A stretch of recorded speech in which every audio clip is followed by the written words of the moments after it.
Hello and welcome to the Trucklet Board Games. Today we're going to be going over my top 10 games of 2025. These did not have to be released in 2025. They just have to be the first time I played them. So with that, we're going to go into a little bonus one, number 11 here. It's going to be Ostia. This was, I think, out in 2022. It was kind of hard to get. It still might be hard to get. I'm not really sure. But anyways, it's a Moncala style game, which I'm starting to fall in love with. You're basically going to be taking these actions and then you'll pick up whatever group the action that you take. You'll start to place out one by one around the Moncala area. And the more workers you have in a spot, the stronger the action is. So it's really about planning your turn out for multiple turns in advance, which I do love. And you're basically moving along a board with your boat, doing placing out like different harbor type things, and you're going to be going up on a score track on the right with different modifiers. That's all I really have to say. It's been a while since I played it. I got to get it back to the table. But if you want to play something that's very similar, like a Moncala style game, try out Crusaders. I Will Be Done. Great game. You can get it dirt cheap. It's a little like engine building type where you're moving around a board, conquering areas, building stuff. So much fun. It comes with a bunch of different player powers, which really change the game. But they're not hard. The game is not hard. You can get the game going in you could probably teach it in 20 minutes, and the game's only an hour long. So super fun. If you like Moncala style games, I'm telling you, try out Crusaders. Thy Will Be Done. And I think I might like it better than Ostia just because it's faster. It's easier to get to the table with less of a teach, and the game's quicker. But with that, yeah, now we'll start to go into our top 10. Number 10 here is House of Fado. This is a 2025 release. It is a Lacerda game that is kind of like the Gallerist. I've never played the Gallerist, but in this game, it's a worker placement game. I mean, the game looks beautiful on the table. Uh, it's all about Fado music, and you're basically going to be hiring musicians and singers, and then you're going to be performing to boost your restaurant up and making music. The game just looks beautiful on the table. Put some Fado music on. I never heard Fado music till the game. It's nice. Put that on in the background. But basically, what this game is, whenever you place your worker out and somebody wants that spot, they can place it where you are and it bumps you. When you get bumped, you get a bonus, which that is the fun of the game because you want to take spots that you know people want because when they want to go there, they have to bump you, which is going to give you a benefit. That is the fun part of the game. So you're going to be hiring the musicians. You're going to be bringing customers, advertising customers to come into your place. You're going to be trying to get critics there to boost your restaurant. They don't pay you money. Customers pay you money, and then they applaud the musicians, which boosts their fame. So as they level up, you get different abilities, and then as your restaurant levels up, you're getting more money per customer, and you can unlock tables that way. And that's one of the end game triggers. Is when 3 stars are claimed, the game's over. Everybody will finish the round. That's it. So when the 3 musicians get claimed, they get wiped off the board. You'll take a star if you have one of them. Then if all your tables are off, if your restaurant is up all the way, then you'll get a star for that. And if you write Fado music, you get a star. So it's very basic. The only problem with the game, I would say it could be a little repetitive if you play it a lot. But I think I have 4 plays of it now. And I don't know. If I get 10 plays out of it, then it's well worth it as far as I'm concerned. But yeah, it's so much fun. It's the blocking, and it's not much to teach. There's only one, two, three. There's basically 4 different actions that you can take. Now, there's multiple spaces for some of them actions, but there's not much to teach. And it's just so much fun. You're hiring the musicians, you can put them on billboards, then other people can hire them. But as they get more popular, it costs more money. But as you're putting them up there, you're getting bonuses, you're getting victory points. Then other people want to buy them, but it costs more money to buy them. So then they got to pay more money to get it. Such a fun theme. The art's great. The music's great.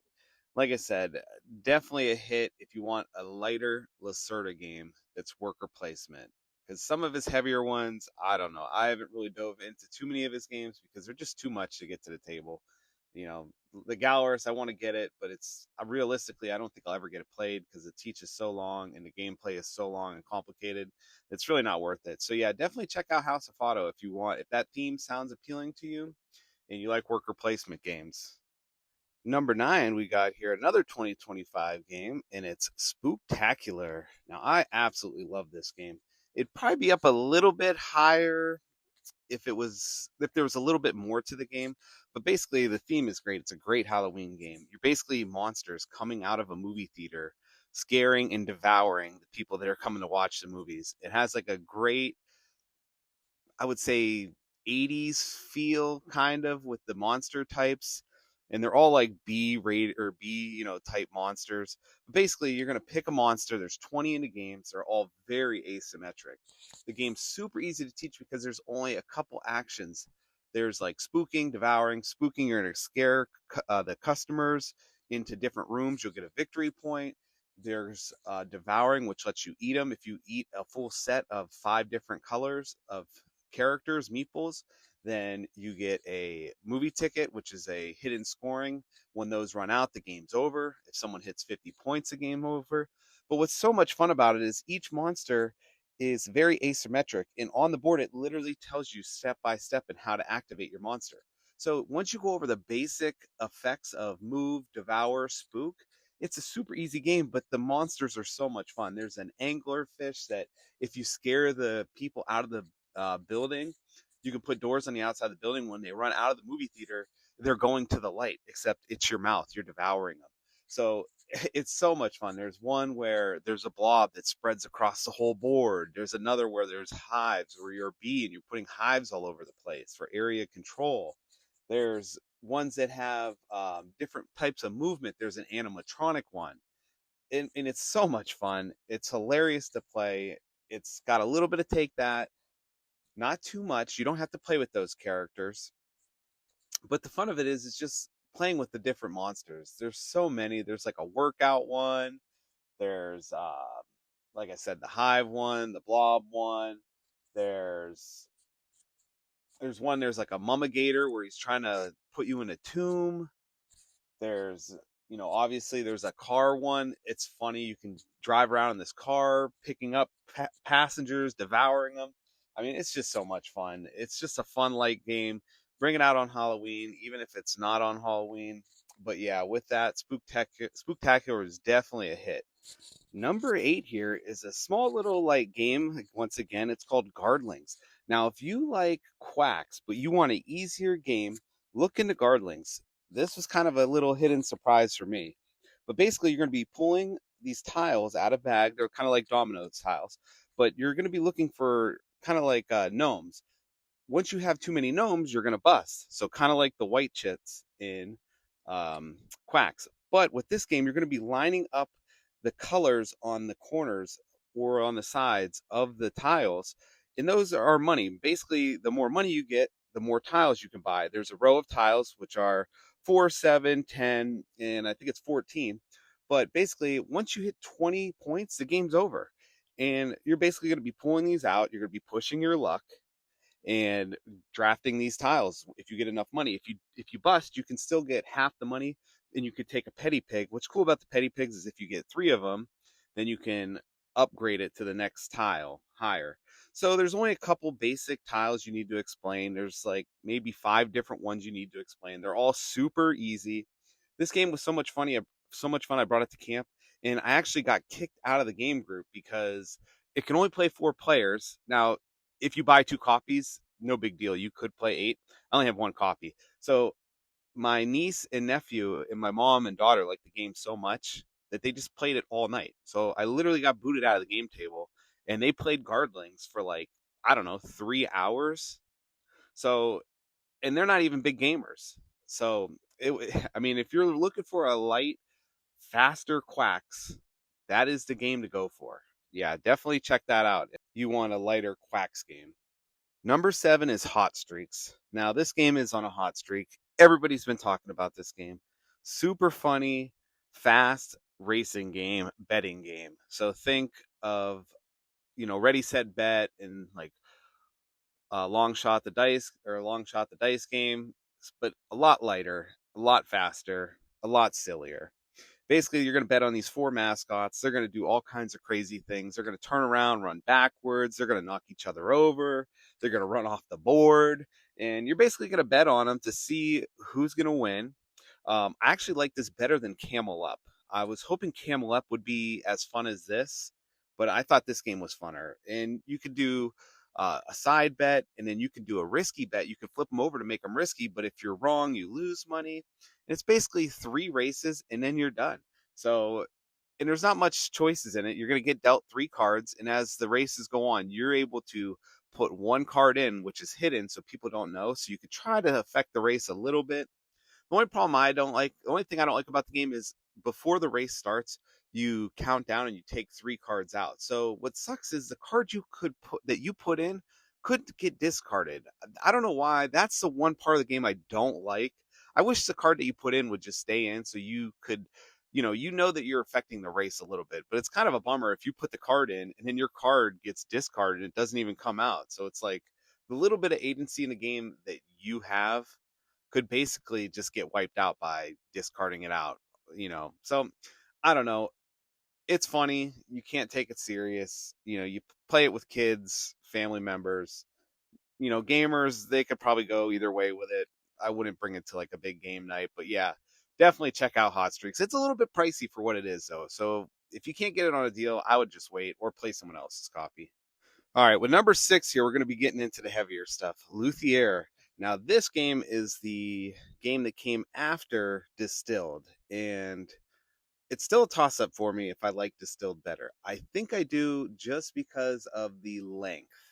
This game, you're going to be making instruments, but you're kind of doing hidden bids, I guess. You're basically putting a marker down from 1 to 4. You're going to get more like 2, and there's different numbers that you can unlock. But basically, the person that puts the most there is going to take the first action, which can really hose you because there's different spots on the board, like getting tools, hiring or playing songs. There's going to be a spot for hiring the people, different people. There's going to be a spot for the different instruments. There's a little area control where the instruments are set up. And you're basically making these instruments, putting them up on the stage where they're going to play. But the game it can grind to a halt because if people take actions, so as you place these tiles down, when it comes to the player's turn, you're going to take one off, and that's the action that's going to happen. So you got to be very careful because if somebody goes before you and pulls the chits off of the action space that you're not ready for, you can get hosed.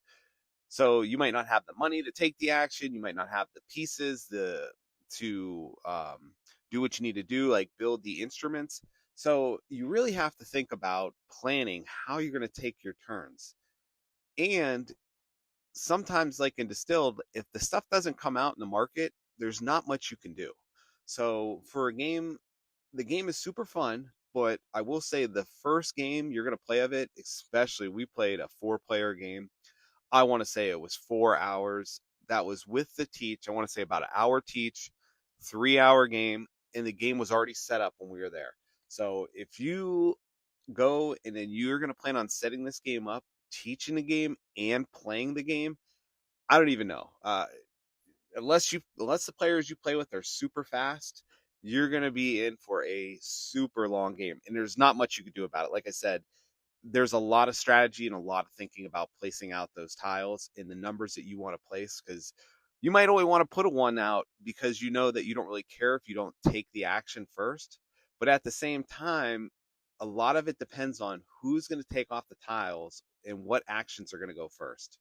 That is the whole part of the game that you can get really hosed on. So it's a toss up still. I think I like Distilled better just because it's faster to get to the table. And let's be honest, Distilled is not a super fast game either. But with Luthier, I mean, I will say the production is out of this world.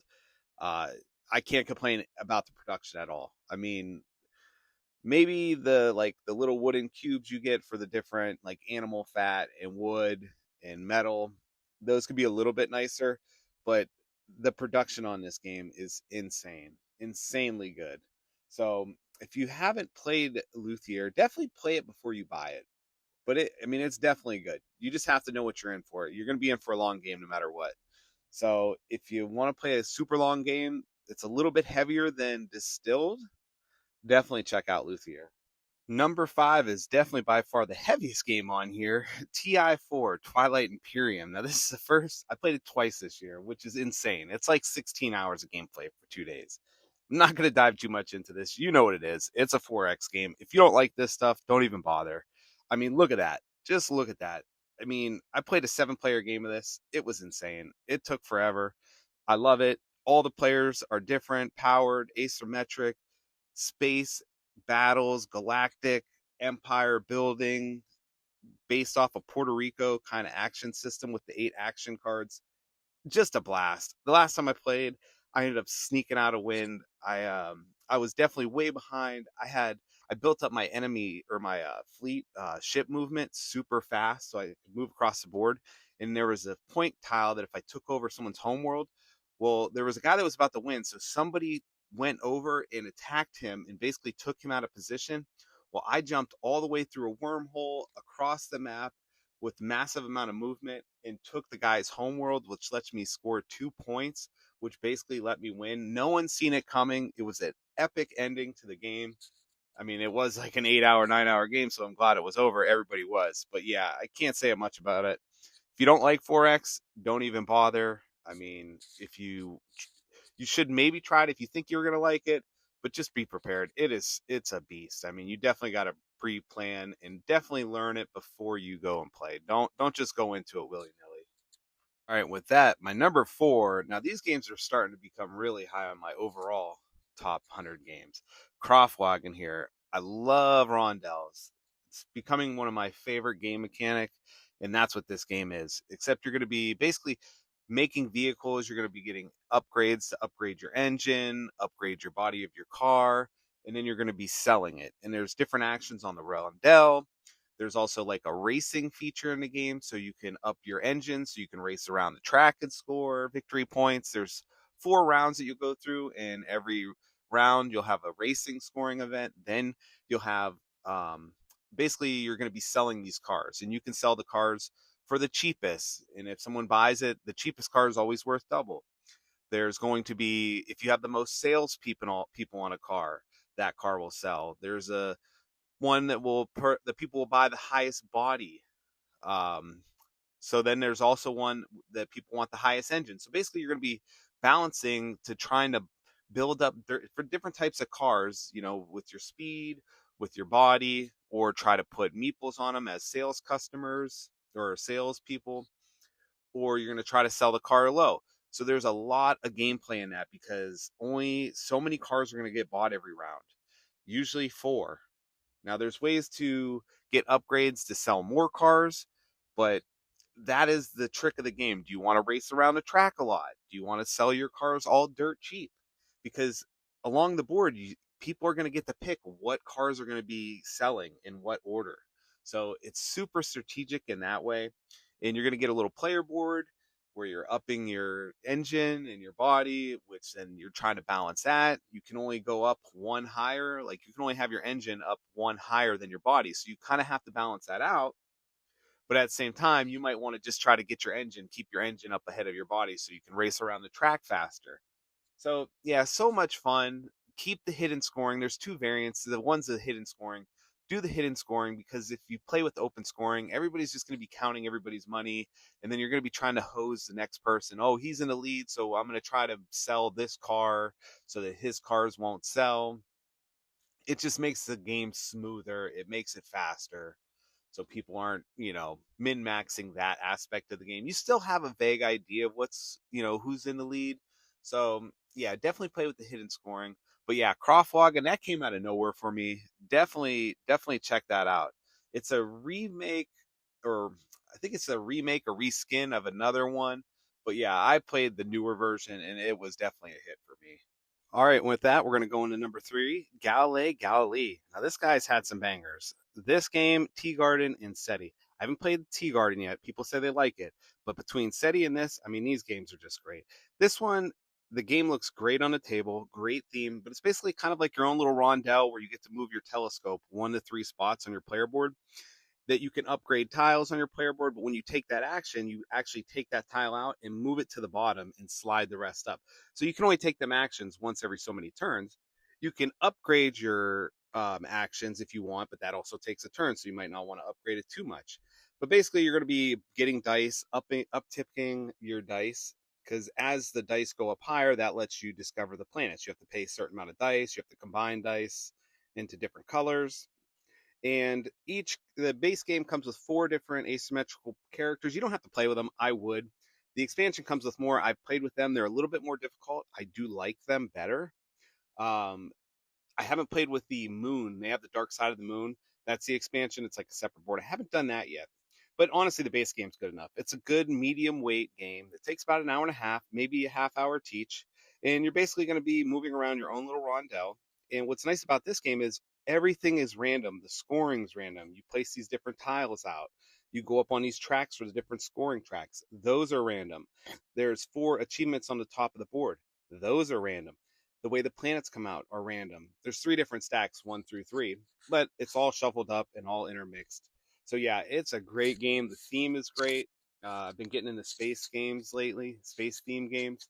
But yeah, if you want a good medium weight, uh, basically rondel game, I would definitely check it out. All right, and with that, we're going to number 2. This is a tough one for me. Fromage. Fromage was such a great game. I wish I would have got the Kickstarter. I didn't back the Kickstarter. I knew I should have backed it. I don't know what I was thinking. I knew I was going to love this game. And then I ended up just buying a retail because I'm like, what am I doing? The game looks great. It plays great. So basically, you're going to be making cheese. And what's cool about this game is it's on a Lazy Susan, which you spin the board around. But what's nice about it is you have 3 cheeses. There's like a level 1. It's kind of like a blue cheese, green or yellow cheese, white cheese. But the actions that you take on the board, level 3 action will basically, it'll take 3 turns to get back to you. A level 2 action will take 2. A level 1 will take 1. Now, obviously, the level 3 are better, but all you do is you place a cheese on the board. You can place a cheese on the top part to get resources, or you could place a cheese on the main board, which is mainly 4 different area scoring. There's 4 different ways to score in a game. And the power that you take is how long it's going to get back, because you're going to place the cheese and then you're going to rotate the board 1 spot. But with that, everybody's taking their turn at the same time. So the game is so fast. It's a 45-minute game for a medium weight game. You're basically going to be doing, there's one area that's area control. There's one that has, as long as you're on different shelves, you score. There's one that you need a string of cheeses that score. There's also one where if you have 2 cheeses at the same table, it multiplies. So I mean, it's just so much fun. Now, I would suggest you, if you do play this game, play with the drafting, the tiles. A couple people I play with, they don't want to do it because they say it's too much. The game is super light. I don't understand it. You're basically going to draft tiles, which change up your main board. Because your main board, you can do different building types, which can give you different options of how to play the game. So there's different strategies. If you play with the base boards, it's kind of boring after like 1 or 2 plays. So it's definitely nice just to draft the tiles because it could give you different actions, different way to score, different yeah, I don't know. I like playing that way. I don't know why people would just want to play with the base. The base game, like I said, you get 2 plays of it. It's kind of lame after that. But with the variable player in the drafting, it makes it just so much better. And the solo play is pretty good. You can play the game solo almost the same as if you play with other people, honestly. And I did a playthrough of it. I find that the only real challenging one is the last difficulty level. So, I mean, if you're going to do it, just play on the last difficulty level. Not a big deal. That's just a bonus as far as I'm concerned because it's a multiplayer game for me. I like it best at 4, though. All right. And with that, you should already know what it is. It's SETI. I mean, this game is everything I wanted it to be. It's like Terraforming Mars. I think I like Terraforming Mars better, but man, the theme of this, where you're actually going out, sending signals, sending probes to different planets to get different actions, to find the aliens. It has great card play, great area. I wouldn't say, I guess I would say area control because of the scanning, but the expansion made the scanning way better. I'll definitely be doing a review on that. But yeah, I can't complain about this. There is only one complaint, actually. The game does take too long. It is like a 3-hour game. Your first game is going to be 3.5 hours, 4 hours.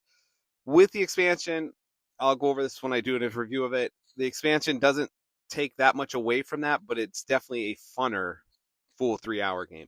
So if you're going to play this game, you just got to know it's a full game. But yeah, I mean, the way you score, you could do signals for area control. You can land on planets to get victory points. The aliens, the base game comes with 5. I like all of them except one. The one you can lose points. I don't know. I don't really like that one. I just take that one out. Not a big deal. But yeah, the way the aliens change up the game is fun. Everything about this game is fun. Little engine building, Tableau type style building. I love getting the different texts so you can try to, make your space agency just a little bit better than others or different than others. Yeah, I can't say enough good stuff about it. But with that, yeah, that's my top 10 games of 2025. Yeah, so it was a great year overall. I played 108 different games. 67 were new to me, which of course it had to be 67. But yeah, I played a lot of great games. I really can't complain about this year. There was a couple few disappointments. I will be making a video on that. A couple big ones too, which I disagree with a couple people on, but I'll go over them when I get to it. But yeah, I mean, I had a blast as always. I had like over 200 some plays, which is a lot because I played TI a lot. I played SETI a lot. I played Terraforming Mars a lot. Those are big games. I mean, they just take up TI can take up one whole game day. So two of those, that's 2 days out of the year that you're just not playing anything else. So I got to play a lot of big games this year. I got to play a lot of small games, medium weight games. I mean, it was just a great year. So if you made it this long, thanks for watching and please subscribe. And let me know what you think about my top picks there.